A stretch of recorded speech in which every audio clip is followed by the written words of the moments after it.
Have you ever noticed yourself picking up your phone, not because you really needed to, but just because it felt automatic? Your hand moves, your screen lights up, and you're scrolling before your brain even realizes what's happening. It feels small, right? Just a tiny everyday habit. But if you look closer, it actually says a lot about how we live and maybe even why we live the way we do. Welcome back to Super English Talks, the channel where we explore deep and meaningful ideas in simple, natural English. Here, you don't just learn English. You learn to think, reflect, and grow through it. In today's episode, we're talking about something that affects all of us almost every single day, even when we don't notice it. It's a word you might have heard before, dopamine. Now, when you hear that word, you probably think of science, the brain, or some complicated psychology topic. But dopamine isn't just a scientific idea. It's something that quietly shapes our everyday behavior. It influences what we want, what we chase, what we crave, and even what distracts us. It's deeply connected to desire, habit, attention, motivation, and pleasure. Think about your normal day for a second. How many times do you check your phone? How often do you refresh your notifications, open new tabs, scroll through social media, or switch between apps, even when none of it feels especially exciting? It's almost like there's this invisible pull, whispering, maybe the next thing will feel better. That whisper, that tiny pull, is dopamine at work. Most people think dopamine is what makes us feel good. But here's the truth. Dopamine isn't about pleasure itself. It's about wanting pleasure. It doesn't say, that was nice. It says, go get it. It's the energy that pushes you to chase rewards, not the feeling you get after you reach them. And once you understand that, once you see the difference between wanting something and actually having it, so many things in life start to make sense. Why we keep checking our phones. Why we crave likes and messages. Why we can't stop after just one episode, one scroll, or one more look. It's not that we're weak or lazy. It's that our brains are wired to chase that next small hit of dopamine, that tiny spark that says, maybe this will make me feel better.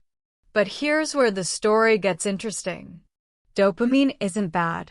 In fact, it's the reason we get out of bed. It's what drives us to learn, to create, to explore, to love, to dream. Without it, we'd feel empty and unmotivated. The problem isn't dopamine itself, it's our relationship with it. In a world that moves fast, full of notifications, noise, and endless choices, our dopamine system is always on. Always chasing. Always searching. And sometimes, it leaves us feeling restless, distracted, and never fully satisfied. So today, we're not going to talk about dopamine as a chemical. We're going to explore it as a mirror, something that helps us understand ourselves better. Ask yourself this simple question. How much of what I do every day is intentional, and how much is just habit or impulse? When was the last time you paused and asked, why am I doing this? What am I hoping to feel? This episode isn't about guilt. It's not about judging yourself or trying to become some perfectly disciplined person. It's about awareness. It's about curiosity. It's about learning to notice. Notice when you're scrolling out of boredom. Notice when you reach for your phone just to fill silence. Notice when your brain says, just one more, even when you don't really want to. Because once you notice, you can begin to choose. And once you start choosing, you begin to take your power back. You start living with more awareness, more freedom, and less force. You stop chasing everything that promises a quick high, and you start focusing on what truly brings meaning. So in this episode, we're not going to begin with strict rules or scientific facts. We're going to begin with something much simpler and much deeper, a better look at ourselves. Because when you understand how dopamine works, you don't just learn about your brain. You learn how to live with more peace, more purpose, and more control. Because the truth about dopamine begins with attention. And right now, you're already giving yours here, in this moment. So, what is dopamine, really? Let's talk about it honestly. Not the clickbait version. Not the short social media posts that call it the pleasure chemical. Not the self-help videos that promise to reset your brain in 1 week. We're going to look at dopamine in a way that's real, simple, and easy to understand, something that actually connects to everyday life. Here's the first and most important thing you need to know. Dopamine is not pleasure. I'll say it again, because this one really matters. Dopamine is not pleasure. It's not what makes you feel good when you eat your favorite dessert, when someone compliments you, or when you finish a big project that's been stressing you out for weeks. That warm, satisfied, peaceful feeling, that's not dopamine. That feeling comes from other brain chemicals like serotonin, endorphins, and oxytocin. So, what does dopamine do then? Dopamine is about anticipation. It's about wanting. It's the inner drive that pushes you toward pleasure, not the pleasure itself. You can think of dopamine as your brain's motivational fuel. It's what gives you the spark to act. It creates that small rush of desire, that sense that something out there is worth reaching for, that next bite, that next episode, that next goal, that next message. Dopamine is future-focused. It says, go get it. And the stronger the dopamine signal, the louder that voice becomes, until it turns into a shout that says, you need this. You'll feel better once you have it. But here's where things start to get both tricky and fascinating. Because dopamine isn't reacting to what's happening right now. It's reacting to what your brain expects will happen next. Let's take a simple example. Imagine you walk into a cafe and smell freshly brewed coffee. Instantly, your brain lights up. You haven't ordered it yet, you haven't taken a sip, but already you want it. Why? Because your brain remembers. This smell means pleasure is coming. That's dopamine. The chemical isn't reacting to the coffee itself, it's reacting to the possibility of coffee. The promise of reward. And that's why dopamine is so deeply connected to learning. Every time your brain experiences something that feels good, it takes notes. It remembers everything that came before the good feeling. The smell, the sound, the location, even the time of day. So next time those same signals appear, your brain sends out dopamine early.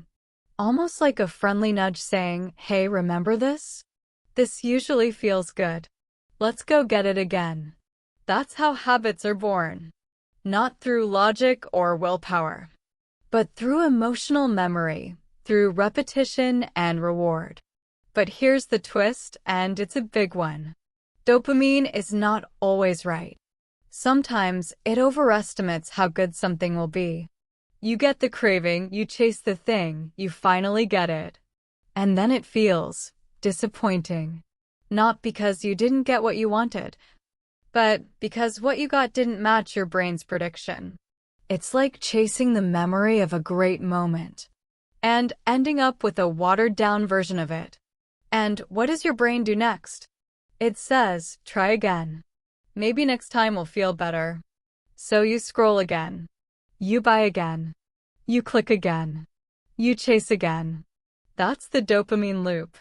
It keeps you hooked, not because the reward is great, but because your brain keeps believing the next reward might be better. And this, right here, explains so much about modern life.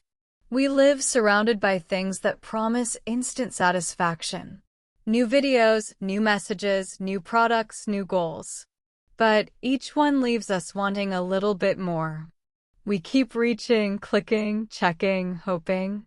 Not because we're weak, but because our brains are wired for the chase. Fast food, quick likes, endless scrolling. We live in a world full of tiny, instant rewards. Each one gives us a small spark, a little rush, but rarely anything that truly lasts. And yet, our brains, powered by dopamine, keep whispering, maybe the next one will do it. Maybe the next one will finally make me feel better. It's not your fault. You're not weak or broken. This is exactly how the system was designed. To keep you seeking, to keep you curious, to keep you moving toward reward, no matter if that reward is meaningful or not. But here's something that might surprise you. Dopamine isn't only active during bad habits. It's not just about junk food, social media, or endless entertainment. It also fuels some of the most positive, beautiful, and meaningful parts of being human. When you're learning a new language, dopamine is there, helping you stay motivated as you grow. When you're falling in love, creating art, or solving a complex problem at work, dopamine is there too. It's the invisible energy that keeps you engaged, hopeful, and moving towards something better. That's why dopamine is not a villain. It's not something to fight or get rid of. It's simply part of how your brain works. A powerful tool that can either help you or control you, depending on how aware you are of it. So, take a moment. Pause. Breathe. Because this is where understanding turns into power. Once you realize that dopamine is about craving, prediction, and movement, not about satisfaction, you gain the ability to separate the urge from the action. You start to recognize that sudden feeling of, I need this now. And you can stop and ask yourself, do I really? Or is this just a loop I've been trained to follow? And let me tell you something. That tiny gap, the space between the craving and the choice, that's where real change begins. That's where growth lives. Not in trying to suppress your desires, but in understanding them. Not in rejecting dopamine, but in seeing it clearly and deciding how to respond. So, if I had to sum it up in one simple line, it would be this. Dopamine doesn't make you feel good, it makes you want to feel good. And that small difference changes everything. It's the difference between reacting and responding, between living on autopilot and living with intention. Now, in the next part of this episode, we're going to see how this plays out in real life. How dopamine quietly shapes your habits, your focus, and even your sense of purpose. But before we move on, I want to leave you with a question. When you feel that itch, that restlessness, that urge to reach for something, what are you really after? Is it pleasure? Is it relief? Is it escape? Or is it connection? Are you chasing the right thing? Or just the next thing? Because once you start to notice your patterns, once you start to see the loops for what they are, the world doesn't just look different. It feels different. And that feeling, that awareness, is where the shift begins. Welcome to the dopamine-driven life. Now that we've peeled back the label and truly understood what dopamine is, not pleasure itself, but the pursuit of it, the next question becomes clear. What does a dopamine-driven life actually look like? And the honest answer? You're probably already living it. Let me paint a familiar picture. You wake up and check your phone before your feet even touch the floor. Messages, notifications, updates. Just enough stimulation to wake your brain and give it that first little hit. You might scroll through a few reels. Watch a few short videos, quick, fast, satisfying. Then you grab your coffee. Maybe two. You open your email, reply to a few easy ones, and skip over the hard ones for later. Throughout the day, you jump between tabs, between tasks, between conversations. Always half here, half somewhere else. Your brain, constantly searching for that next spark, that next small burst of reward. A few hours later, you're still working, finishing that thing you promised yourself you'd start days ago. You're tired, but you keep pushing. And later that night, when you finally lie down in bed, Your hand reaches for your phone again. Not because you're excited, not because you really care, but because your brain is still searching for that tiny spark. Just one more scroll, one more post, one more hit of something that feels alive. Sound familiar? This, in many ways, is the dopamine-driven life. It's the quiet loop we fall into when we're not fully aware of what's pulling our strings. It's not always dramatic or dangerous. In fact, it often feels normal. That's what makes it so tricky. It feels like life. But if you look closely, you'll see something else. A life of constant chasing. Chasing goals, chasing feedback. Chasing something newer, faster, more exciting. Yet never quite arriving. Because every time you finally catch what you were chasing, the satisfaction fades faster than you expected. And before you even notice, you're already running toward the next thing. Let's pause and talk about this idea of chasing for a minute. We chase likes. We chase followers. We chase those little red notification bubbles that light up our screens. We chase promotions, recognition, new projects, new hobbies. Always reaching for more. And don't get me wrong, ambition isn't bad. Growth is beautiful. Progress matters. But here's the irony. We rarely feel satisfied when we actually get the thing we were chasing. Why is that? It all goes back to what we talked about earlier. Dopamine doesn't reward achievement, it rewards anticipation. It gets excited before the finish line, not after. So by the time you reach your goal, the promotion, the purchase, the praise, your brain is already moving on. It's like running on a treadmill that keeps speeding up. No matter how fast you run, you never feel like you've arrived. And this shows up everywhere in modern life. Take productivity culture, for example. We've been trained to feel guilty when we rest, and proud when we're busy, even if the busyness doesn't really mean anything. We wear exhaustion like an achievement. We glorify being always on, as if stress were a badge of honor. But a lot of that drive doesn't come from deep purpose or clarity. It comes from the dopamine loop. That little rush you get every time you check something off your to-do list, or reply to an email within seconds. It feels good for a moment. Then your inbox refills. The list grows again, and the satisfaction evaporates. Or think about learning, especially language learning. Maybe you felt it yourself. You set a goal. Pass the next exam, finish a textbook, memorize 50 new words this week. When you reach it, yes, it feels good for a moment.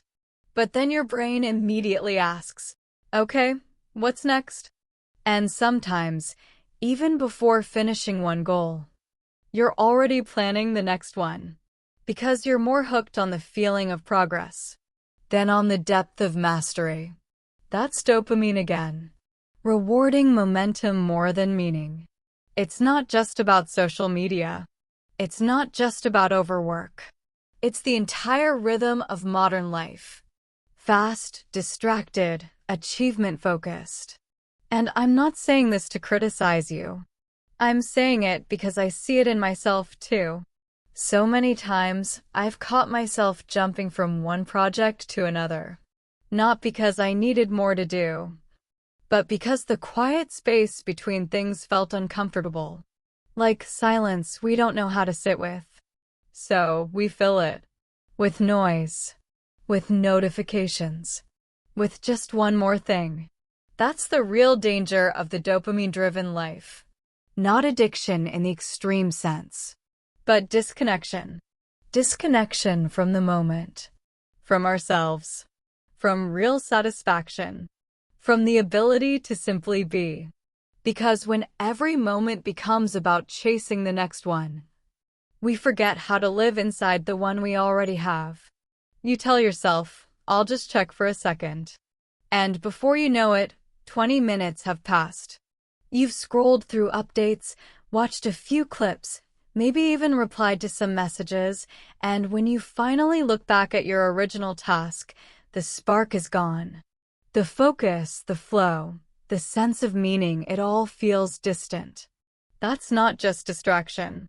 That's the power of chasing over choosing. In that moment, dopamine won. It whispered, "This will feel good right now." And your brain listened, because dopamine isn't logical. It doesn't care about long-term fulfillment. It just wants the next tiny burst of excitement.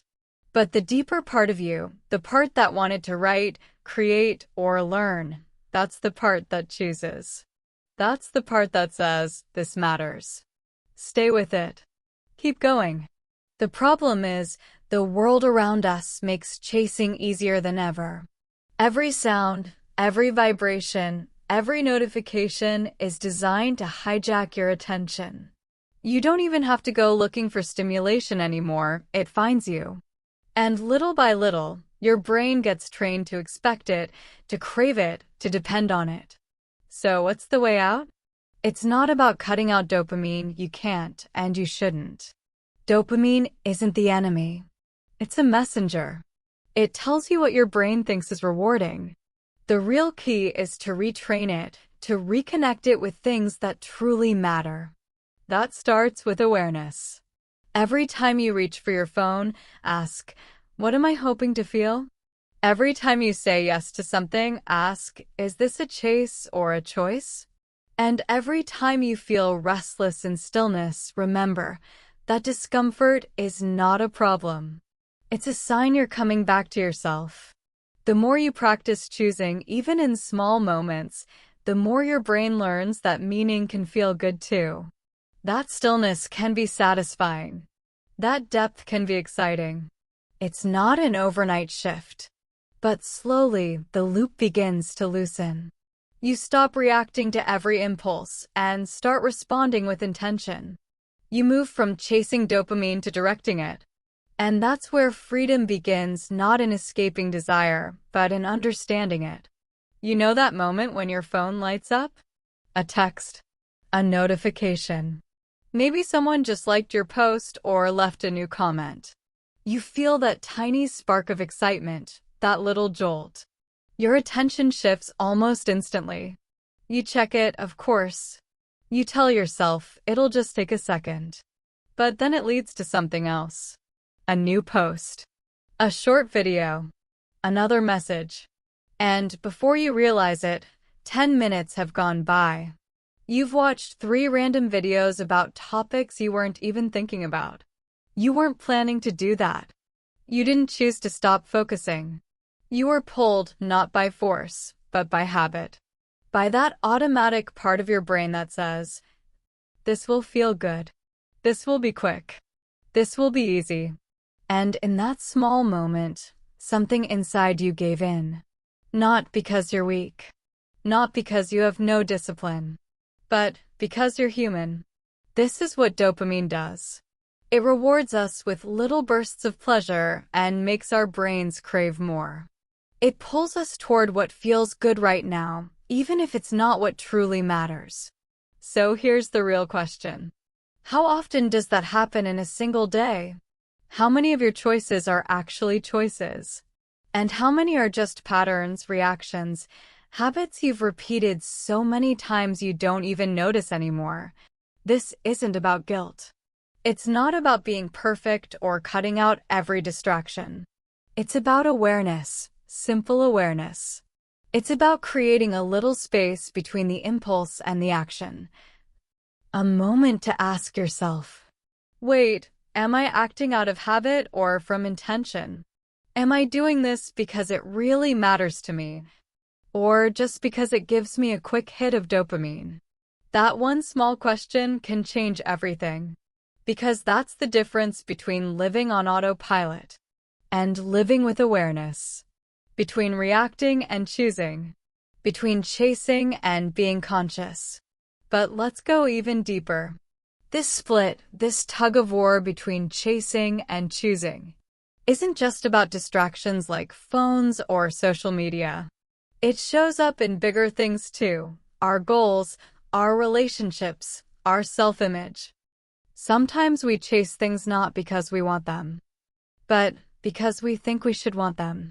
Success, recognition, productivity, validation. We chase what society, family, or culture told us was important. We keep running after those things, believing that when we finally get them, we'll feel complete. But then it happens, we reach a goal we worked so hard for. We get the promotion. We buy the thing. We hit the milestone. And instead of feeling happy or proud, we feel nothing. Or even worse, disappointed. That's not failure. That's a sign that we were chasing the wrong thing. A goal that didn't come from our true self, but from the dopamine-driven self, the one that just wants the next rush, the next win, the next shiny thing. This happens to almost everyone. We confuse craving with purpose. We mistake excitement for alignment. And in doing so, we end up living a life that looks successful on the outside, but feels empty on the inside. The truth is, your deeper self, your inner compass, it's always there, guiding you quietly. It doesn't shout. It whispers. It shows up as intuition, as unease, as that small voice inside that says, "This isn't right," or "Something's off." Even when everything on the outside looks perfect, learning to listen to that voice takes practice.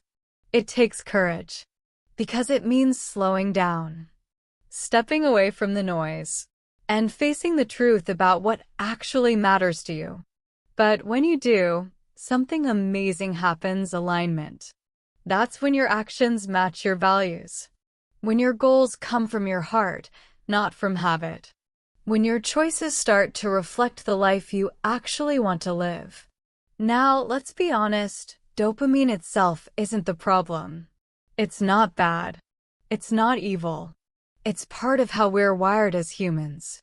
It's what helps us wake up, chase dreams, and explore new things. It's what makes us curious, motivated, alive. The real problem starts when we let dopamine take full control. When we stop asking questions. When we let that craving for the next quick hit replace our sense of purpose. When we keep chasing and never choosing. So maybe it's time to slow down. To notice the moments when you're acting out of impulse. To pause and ask, is this a chase or a choice? Because that's where freedom begins. Not by cutting out all pleasure, but by understanding what's driving it. By learning to enjoy dopamine without letting it rule you. By building a life where excitement and meaning can exist together. And that's the real shift. From being pulled by habit to being guided by intention. From chasing what feels good for a moment to choosing what feels right for a lifetime. But real satisfaction, real peace, doesn't come from the chase. It comes from choice. From living in a way that reflects who you truly are. Not just what your brain happens to crave in the moment. So here's the reflection I want to leave you with today. How much of your daily behavior is truly intentional? And how much of it is just momentum? Not just in your work or your habits, but in your relationships, your decisions, even the way you spend your free time. When was the last time you really paused? I mean, truly paused, and asked yourself, is this mine? Is this choice coming from me? Or from a pattern I've never questioned? Because the more you start noticing that difference, the split between chasing and choosing, the more freedom you gain. The freedom to choose differently, to respond instead of react, to design your life instead of just drifting through it. And that quiet, simple moment of clarity, that's where transformation begins. Addiction, distraction, and the illusion of reward. Let's be honest. Living in today's world means walking through a minefield of distractions. It's like living in a city where every billboard, every shop window, and every corner is screaming for your attention. Except now, those billboards live in your pocket, on your phone, on your laptop, in your living room. They don't just shout anymore. They sing to your brain, promising quick hits of pleasure and satisfaction. And the truth is, many of these signals are designed, very deliberately, to hijack the very system dopamine controls. This is where addiction, distraction, and the illusion of reward meet. They share the same engine, dopamine, and our modern culture runs on it. Take social media, for example. Platforms like Instagram, TikTok, or Facebook are not accidents of design. They are engineered to keep you hooked. Every like, every comment, every notification releases a tiny burst of dopamine, a quick little ping of pleasure. Your brain notices that, and it starts to crave more. The problem is that reward isn't steady. It's unpredictable, like a slot machine. You never know when the next jackpot will hit. Maybe this post gets likes. Maybe it doesn't. Maybe someone messages you. Maybe not. And that unpredictability makes the dopamine system go into overdrive. You check again and again and again, chasing the next hit of validation, even when the actual content brings you almost no joy at all. And that's how the loop begins. But it's not just about social media. Let's talk about work. Productivity culture has shaped how we see ourselves. We live in a time where being busy is often seen as being valuable, where working harder somehow means you're worth more.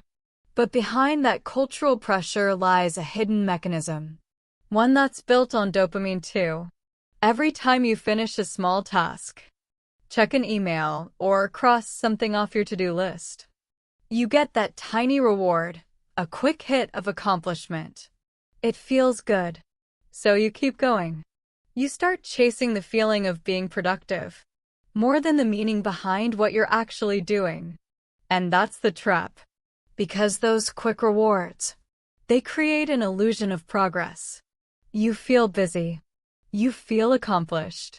But sometimes that feeling is just a clever distraction from the deeper, slower, more meaningful work that actually moves your life forward.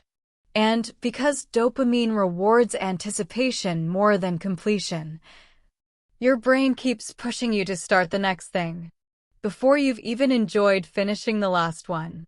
That's why so many of us live in constant motion, not because we're truly growing, but because we've become addicted to momentum itself. Think about it. When was the last time you sat still? No phone, no music, no background noise.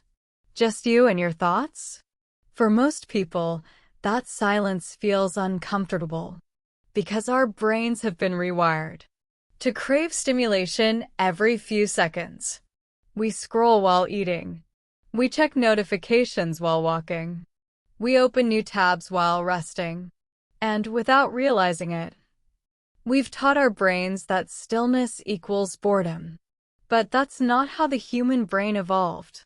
Our minds were built for slower, steadier environments, for natural rhythms, not flashing screens.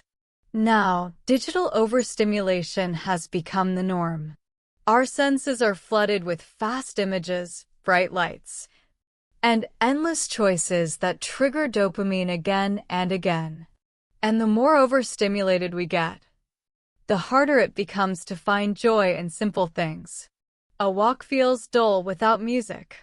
A meal feels incomplete without scrolling. A quiet evening feels empty without screens.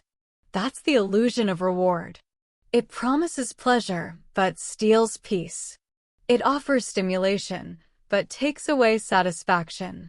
And maybe the hardest truth of all is that the more we chase these quick rewards, the less we remember how to truly feel rewarded.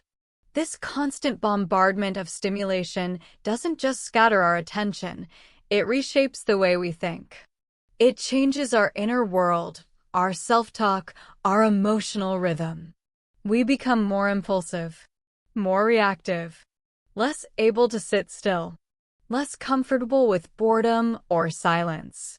The simple act of sitting quietly with our thoughts, something that once led to insight, creativity, and calm, now feels almost unbearable. Our minds reach for distraction before we even realize it. But this isn't a failure of willpower. It's not laziness. It's a perfectly natural response to a system that was designed to keep us engaged and, if we're honest, dependent. Because make no mistake, distraction is profitable.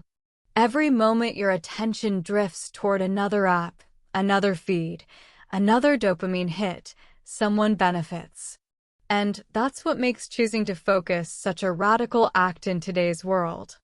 To unplug, to slow down, to resist the endless pull of stimulation. That's not weakness. That's rebellion. That's reclaiming power. Because every time you take back your attention, you take back a piece of your life. You remind yourself that you are not a machine built to consume, you are a human being built to live.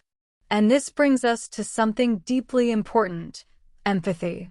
Many of us beat ourselves up for being distracted, unfocused, or addicted to our screens. We call ourselves lazy. We feel guilty.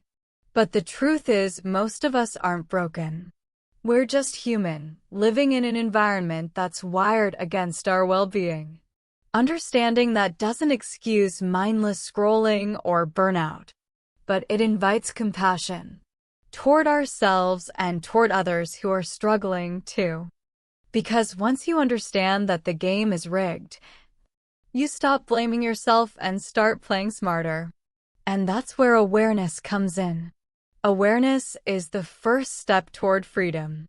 It's the moment you see the loop for what it is: a pattern, not a personality. So what can we do about it? First, start small. Begin with intentionality. Don't just let your attention drift, guide it. That could mean turning off notifications for a while, leaving your phone in another room when you eat, scheduling short phone-free breaks in your day, or even, and this one's powerful, allowing yourself to be bored. Sit with silence. Let your thoughts wander without a screen to guide them. Because in that space, that rare, quiet space, your brain starts to reset. You give it room to breathe. And in that breathing space, creativity returns, clarity returns, calm returns. That's what dopamine-driven distractions steal from us: not time, but depth. The ability to feel deeply, to think clearly, to connect fully. And when you start reclaiming that, even in small doses, you start to feel something you may not have felt in a long time: presence. In a world engineered to hijack your attention, choosing to focus isn't small. It's profound. It's an act of self-respect. It's a step toward freedom. Freedom from compulsive chasing. Freedom from shallow rewards. Freedom from living on the surface of your own life. So the next time you catch yourself reaching for your phone for no reason, or jumping into another task just to avoid stillness, pause, take a breath, and remember, your attention is precious. It's the most valuable thing you have. Protect it, nourish it, own it, because that's where the real truth about dopamine lives. Not in the chemical itself, but in how you choose to respond to it. Rewiring the reward system. So now that we understand how dopamine shapes our habits, our focus, and even our sense of satisfaction, the next question naturally arises. Can we change it? Can we rewire the way our brain responds to rewards? Can we break free from compulsive impulses and build habits that truly support who we want to be? The good news is yes, we can. Our brains are incredibly adaptable. Neuroscientists call this neuroplasticity, the brain's ability to form new connections and pathways based on experience. It means that no matter how long you've been stuck in distraction or instant gratification, it's never too late to change the pattern. At the heart of this transformation lies a simple but powerful principle: delayed gratification. That is the ability to resist the temptation of immediate pleasure in favor of something greater, a reward that carries meaning and lasts. It's called delayed gratification, and it's one of the hardest skills to master in our fast-paced, hyper-stimulated world. Because everything around us is designed to offer instant comfort, one click, one swipe, one notification away. But every time you pause before acting on an impulse, something remarkable happens. You strengthen your brain's self-control circuits. You teach your mind that you're in charge, not the craving. You train yourself to choose intention over reaction. Think of it like casting a vote. Every small decision, not checking your phone during a meeting, not reaching for a snack just because you're bored, is a vote for the person you want to become. And the beauty of this system is that every vote counts. You don't have to be perfect. You just have to keep showing up. Change doesn't happen in one big leap. It happens through consistent, small choices, tiny moments of awareness that compound over time, like interest in the bank of self-discipline. That's how new neural pathways are formed. That's how habits change. That's how identity shifts. But there's another key piece to this puzzle: motivation. Not all motivation is equal. There's the kind that comes from outside: rewards, praise, likes, money, status. And then there's the kind that comes from within, the quiet, powerful drive known as intrinsic motivation. Intrinsic motivation is what keeps you moving forward when no one's watching, when no one's cheering you on, when the reward isn't immediate. It's the kind of motivation that connects you to something meaningful, something personal. Like learning English because you love the sound of the language and the stories behind it, not just because you want to pass an exam. Or exercising because you want to feel strong and alive, not just to look a certain way. When you do things for reasons that come from the heart, your dopamine system begins to change. It stops chasing fleeting highs. It starts rewarding the process, the act of doing, learning, growing, not just the final result. And that's powerful, because when your brain finds satisfaction in the journey, you become unstoppable. You stay motivated even when progress slows down, when results aren't immediate, when life gets hard, because the reward is already built into the act itself. So how do we actually rewire our habits? Start small. Make the new behavior easier and more rewarding. For example, if you want to spend less time on social media, don't just say, "I'll stop checking Instagram." That rarely works because you're fighting against a powerful loop. Instead, make tiny but strategic changes. Turn off notifications. Move distracting apps off your home screen. Leave your phone in another room during deep work. Then, replace the old habit with something nourishing. Maybe reading a few pages of a book, taking a short walk, listening to calming music, or journaling. This approach is called habit stacking, linking a new, intentional habit onto an existing routine. You might say, after I make my morning coffee, I'll spend 2 minutes breathing deeply instead of scrolling. Your brain loves patterns. It loves predictability. And when the new habit starts bringing a sense of calm or satisfaction, dopamine begins to associate it with reward. Over time, your brain literally rewires itself to prefer the new behavior. But here's the truth: rewiring takes time and patience.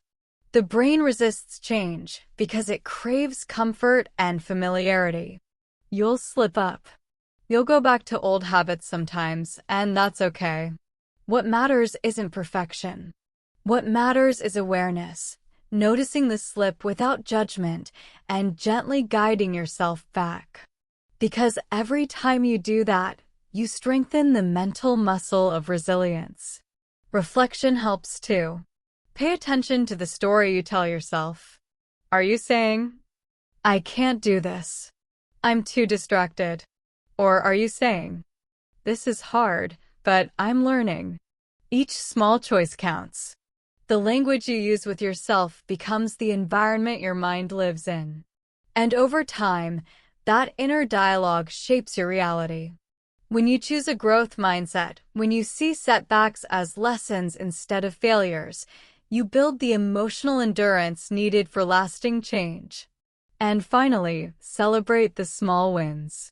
Not with another dopamine rush, but with quiet pride. Notice the satisfaction that comes from sticking to your intention, from completing a focused work session, from saying no to a short-term craving in favor of a long-term vision.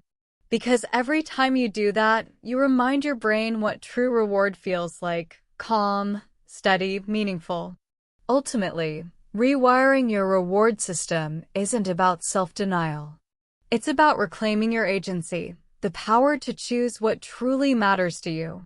It's about breaking free from the loop of shallow pleasure and rediscovering the deeper joy of living with purpose.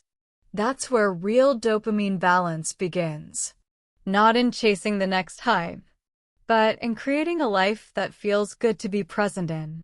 It's about turning down the volume on all the external noise and tuning into your inner compass.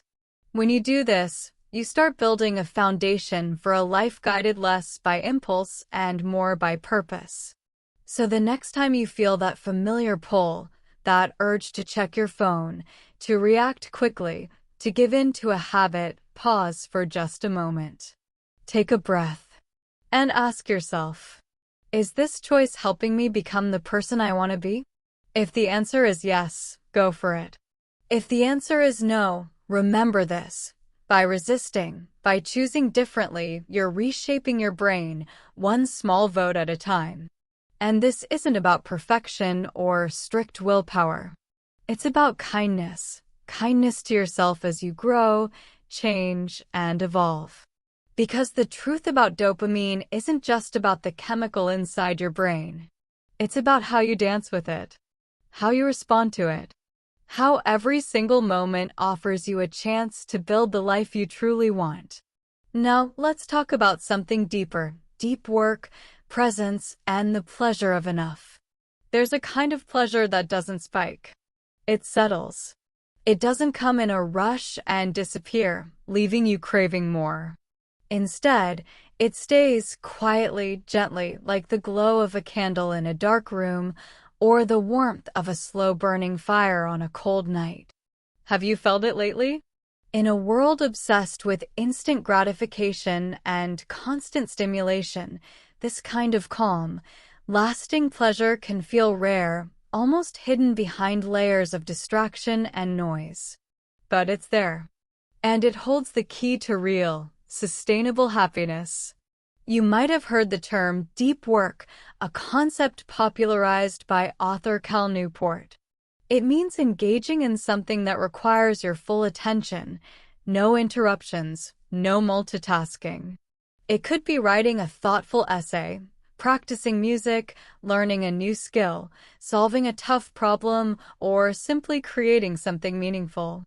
Deep work isn't just about getting things done. It's about being fully present. When you're truly immersed in something that matters, time changes. Minutes feel like moments, and your mind becomes still, focused, alive. You're not chasing quick dopamine spikes anymore. You're building a steady, quiet rhythm of satisfaction. That's the difference between dopamine highs and deep fulfillment. Dopamine highs scream for more. Deep fulfillment whispers, "This is enough." The pleasure of enough is what happens when you give your full, undivided attention to something meaningful. It's not rushed or fragmented. It's calm, grounded, whole. And instead of leaving you empty, it fills you up from the inside. Why does this matter?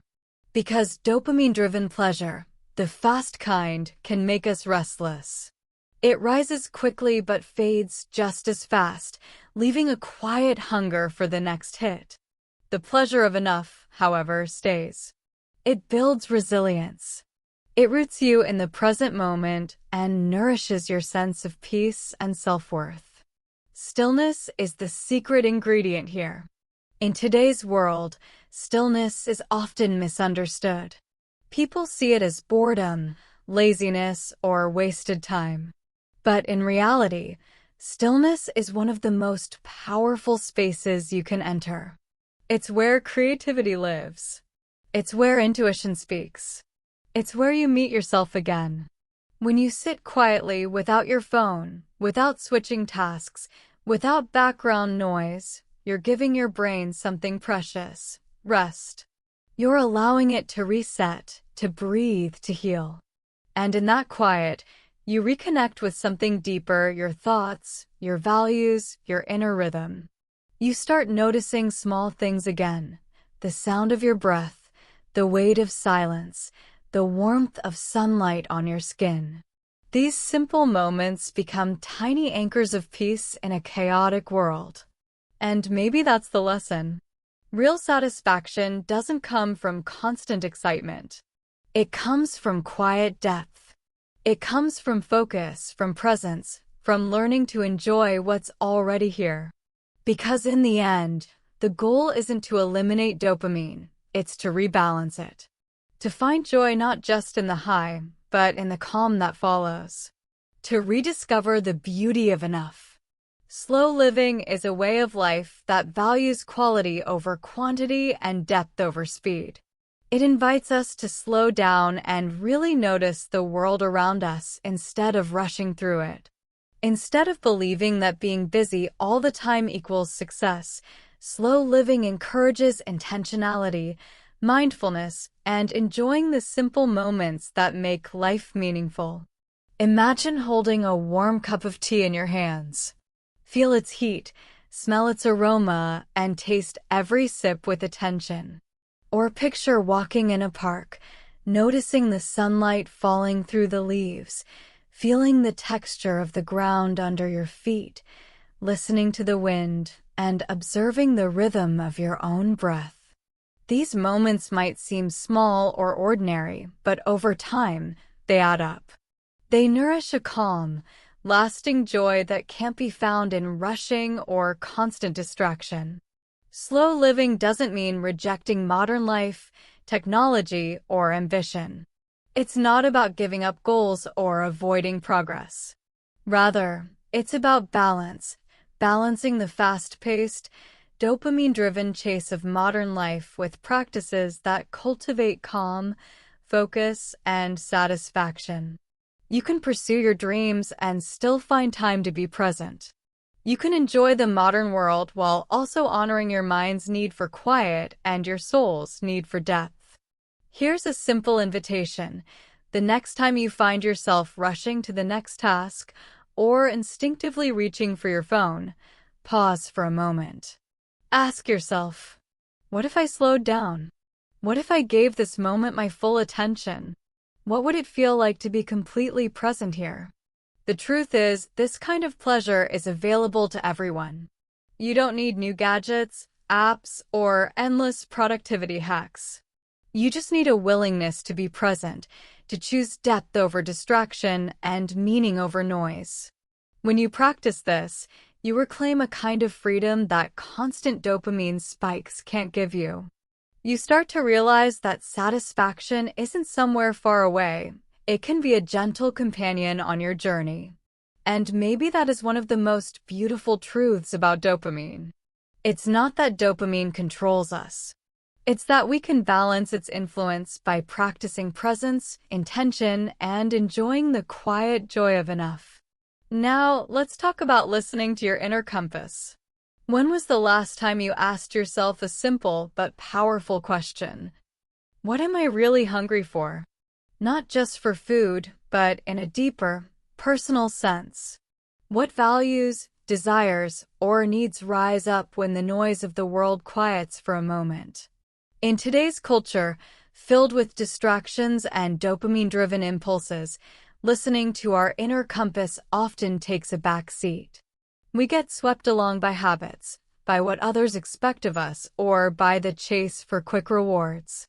Yet beneath all that activity, There is a voice waiting to be heard, your true self, your inner compass. Listening to this compass means creating space for self-awareness. It means paying attention to your thoughts, feelings, and motivations without rushing to judge or fix them. Instead of acting on autopilot, you start noticing the subtle signals your mind and body give you. Are you reaching for your phone because you are bored or anxious? Are you working late because you are chasing approval or because the project actually excites you? These distinctions matter. They reveal whether your actions are aligned with your deeper values or if they are just reactions to outside pressures. Self-awareness also allows you to examine limiting beliefs, those quiet stories in your mind that tell you what you can or cannot do, who you are, or what you deserve. These beliefs often operate in the background, quietly shaping your choices without you even realizing it. For example, you might tell yourself, "I'm not disciplined enough to focus," or "I don't have time for stillness." These statements aren't facts. They're stories, habits of thought that can be challenged. Once you bring them into the light, you can question them, change them, and choose a new story. This process gives you greater agency. It gives you the power to act intentionally rather than impulsively. It helps you make choices that reflect your true self instead of just following habits, impulses, or the endless chase of dopamine. Slow living, self-awareness, and listening to your inner compass all work together. They remind us that life is not just about reacting, scrolling, doing, and chasing. It's about pausing, noticing, and choosing the moments that matter. When you practice this, every small pause, every mindful breath, every moment of true attention becomes a building block for a life lived with depth, clarity, and joy. When you take the time to understand what truly matters to you, something begins to change. Your decisions start to reflect your real priorities, not just your immediate impulses. You become less reactive to the constant pull of dopamine-driven urges, those cravings for quick hits of pleasure or distraction, and more responsive to your inner values and long-term goals. But how do you connect with this inner compass? One of the simplest and most effective ways is through regular reflection. This could look like journaling at the end of the day, writing down your thoughts and feelings, or reviewing your experiences. It could also be taking mindful walks without your phone, noticing the world around you and the rhythm of your own breath.